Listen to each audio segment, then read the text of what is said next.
c'est là mon polo Makambouté. Mon colonel c'est Kumbaka. Merci, merci d'être là. Merci.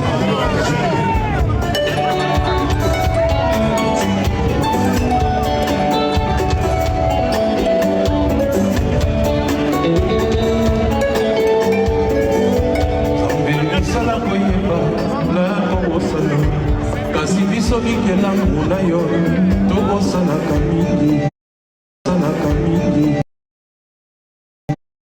yango toyeba na yo okuba biso na mémoire na yo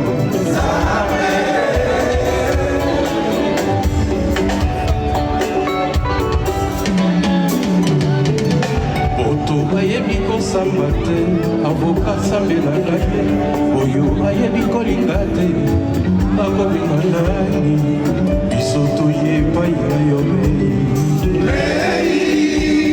oyisa biso na bolingo na yo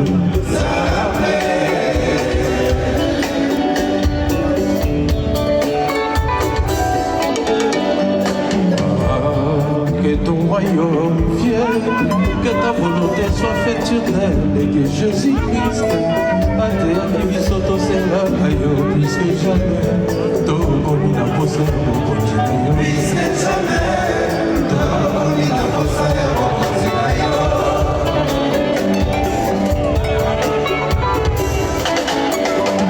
ana Israël va fana kinabu na moka fara basi yo bosana ki banote yo tena ki Moïse atuni osoki ba tuni na yitindi yo zoki saki na Moïse tosali nzambe na baya melisa kebe Jacob kolela ya bato oyo basalela yo kosangaka te yango nzambe nakangama na yo oyo za nzambe mosalisi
Como pasa toda mundo con el camino para allá.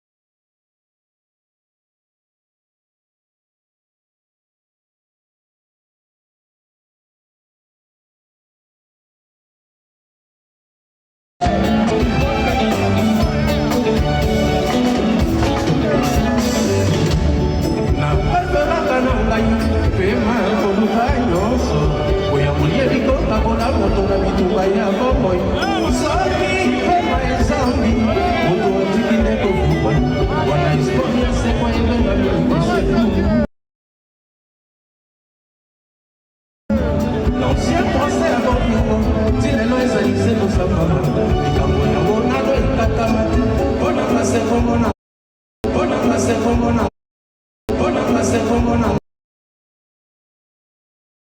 yaboye okile zali na bilei oyo baso zali milite oyo mokisa lokoso ya baso mama bilele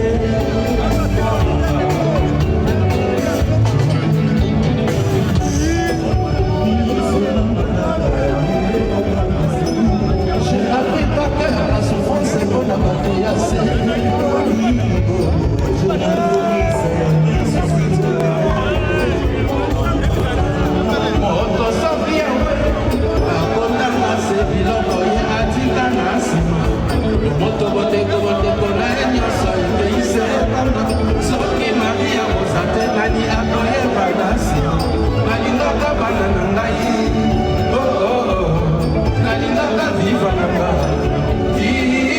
surtout la linga kabande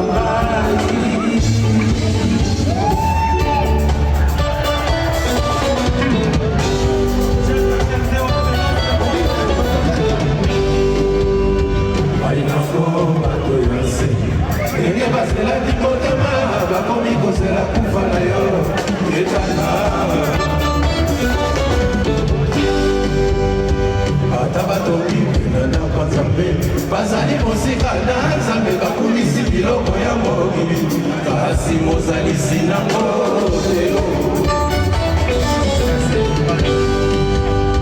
ngoma eluni na mabele sukasuka ekokota loka ndoto ya liwa oyeba valero ya bomoi na yo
beaucoup, merci.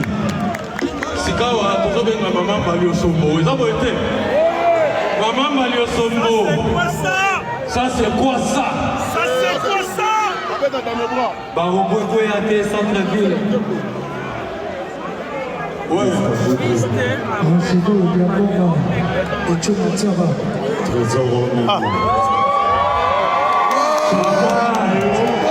Maman Malio Sombo. Maman Malio. Opesa maman micro. Bon, il y a maman dignement. Ouais, vous en partez. On BBC à quoi ça?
fallait aller au compte à Basinele Live. S'il vous plaît, votre apportez Barocata. Il fallait aller au compte à Tati Milita.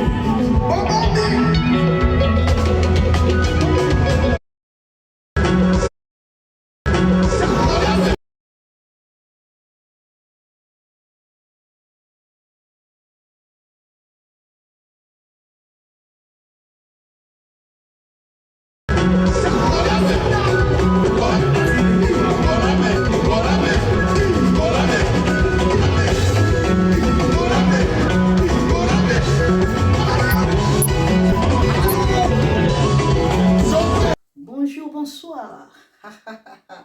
Na évité vidéo oyo erni meko koma ekomela bino ezali mama Joséphine, mama Zozo na yebi bino solution. Oyo ezali solution ya ba problème na biso. Ba problème na biso yango ezanini. Ba problème na biso yango eza ba problème ya santé, eza ba maladie oyo eza kati na biso. Ma maladie telle que diabète, tension, AVC, prostate, ba hernie, ba maladie wana nyonso tout oyo ezo déranger biso, ba ménopause, mutu pasi, maladie nini, épilepsie, maladie nyonso tout oyo ezo déranger ndeko na yo, oyo aza pembe na yo ezo déranger mwana na yo, oyo ya cancer, oyo ezo déranger biso, solution yango yo na yeli yo solution ya ba produit na biso ya naturel, ba produit oyo ezali ba complément alimentaire, ba produit oyo ezali 100% naturel, ba produit na biso ya Occident.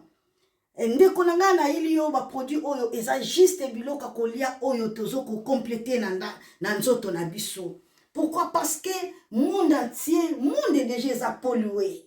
Ils ont pollué à partir ya biloko otozolia. Biloko otozolia yango ezo détruire ba santé na biso. Pourquoi? Parce que biloko otozolia bazo travailler yango na ba produits chimiques. Biloko otozolia bazo tia yango ba poison. Biloko otozolia bazo tia yango même ba hormone. Yango na compagnie ya aloe vera products. Bakanise li peuple na bango partout dans le monde entier, na plus de 160 pays. Balobi non. Tikato kanisi la peuple na biso pona bien-être na bango et pona santé na bango eza la malamu. Yango wana ba produit na biso yango yo eza wana pona kosunga biso na ba santé. Atika na ebisa yo bien fait ya produit na biso aloe vera gel. Produit oyo okoko zanga yango na ndaku na yo te. Yo ozo na problème ya insomnie. Olala kate produit oyo eza somnifère. Ezo pesa yo pongi. Yo oyo za na nzoto makasi te. Produit oyo eza tonique. Eza wana po pesa yo nzoto makasi.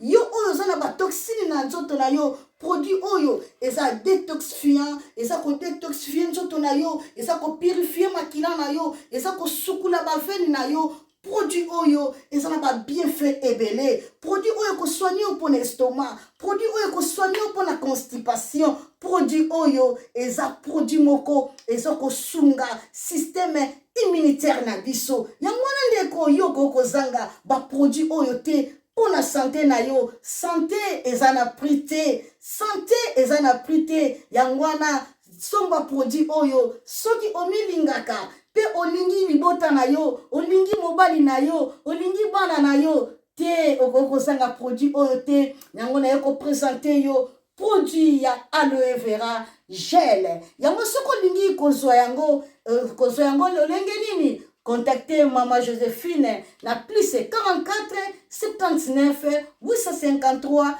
90 849. Na balieli susu plus 44 79 853 90 849. Tika nzambe apambola yo kozanga produit oyo te aloe vera gel.